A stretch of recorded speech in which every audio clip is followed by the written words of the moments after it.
জীবনে সঠিক সময় কখনোই আসে না, যখন আপনি শুরু করে দেন সেটাই সঠিক সময়ে তৈরি হয়ে যায়। মানুষ সফল হতে তখন শুরু করে যখন সে দুনিয়াকে না, নিজেকে বদলাতে শুরু করে। যে যাই বলুক তাতে আপনার কিছুই যায় এসে যায় না, কারোর কোনো কথাই আপনার খারাপ লাগে না। যদি আপনি নিজেকে এতটা বদলাতে পারেন, এতটা পরিবর্তন করতে পারেন, তাহলে পাক্কা একদিন আপনি সফল হতে চলেছেন। আপনার আশেপাশে যারা আছে তারা খারাপ কি ভালো সে বিচার করা ছেড়ে দিন। আপনি শুধু নিজেকে ভালো থেকে আরো ভালো বানাতে থাকুন।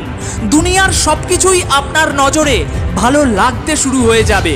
সারা পৃথিবীর সমস্ত বই পড়ে যতই আপনি জ্ঞান অর্জন করে নিন না কেন, তবুও আপনার মধ্যে জ্ঞানের কমতি থেকে যাবে যদি আপনি নিজের ভিতরের আত্মজ্ঞান অর্জন না করতে পারেন, নিজেকে নিজে না জানতে পারেন। বাইরের কোনো জিনিস আগে এগানোর জন্য আপনাকে বাধা দেয় না, আপনার ভিতরের চিন্তা ভাবনাই আপনাকে থামিয়ে দেয়। তাই পরিবর্তন বাইরে করার বদলে নিজের ভিতরে করুন। নিজের ভিতরের সাহসকে কখনোই দেখাবেন না আপনার সামনে ভয় কত বড় আছে, বরং সুযোগ পেলে সেই ভয়কে দেখান আপনার ভিতরে সাহস কতটা আছে। সমস্যা যতই বড় হোক আপনি তার সমাধান করতে পারবেন। হেরে যাওয়ার ভয়তে যদি আপনি স্বপ্ন দেখা ছেড়ে দেন, তাহলে আপনি শক্তিশালী না, আপনি একজন কমজোরি মানুষ। তবে যদি জীবনে সফল হতে চান, আপনাকে এতটা কমজোরি হলে চলবে না। বাধা বিপত্তি সমস্যাকে দেখে থেমে গেলে হবে না। মনে রাখবেন, জীবন প্রত্যেকটি লুজারকেও লেজেন্ড হওয়ার একটা সুযোগ অবশ্যই দেয়।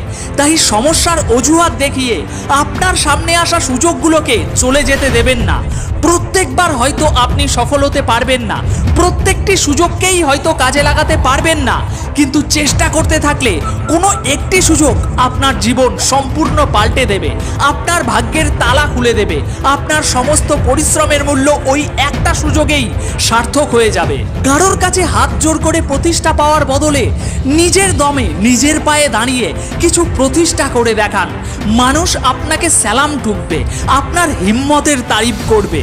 যদি আপনি লেখক হন, তাহলে ভাঙা কলম দিয়েও আপনি আপনার ভাগ্য লিখে ফেলবেন। আর যদি আপনি পাঠক হন, তাহলে সারা জীবন অন্যের কাহিনী পড়তে পড়তেই জীবন কেটে যাবে। আপনার কাহিনীটি কোথাও কোনো জায়গায় লেখা হবে না। কেন হওয়ার চেষ্টা করছেন অন্যের মতো, যখন আপনার মতো এই পৃথিবীতে দ্বিতীয় আর কোনো ব্যক্তি নেই? আপনার পরিচয় তৈরি হবে আপনার চরিত্র দিয়ে, অন্যের চরিত্রকে নকল করে না। ভিডিওটি ভালো লেগে থাকলে একটি লাইক করে দিন। চ্যানেলে নতুন হয়ে থাকলে সাবস্ক্রাইব করে রাখুন, প্রতিদিন একবার করে নিজেকে চার্জ করার জন্য।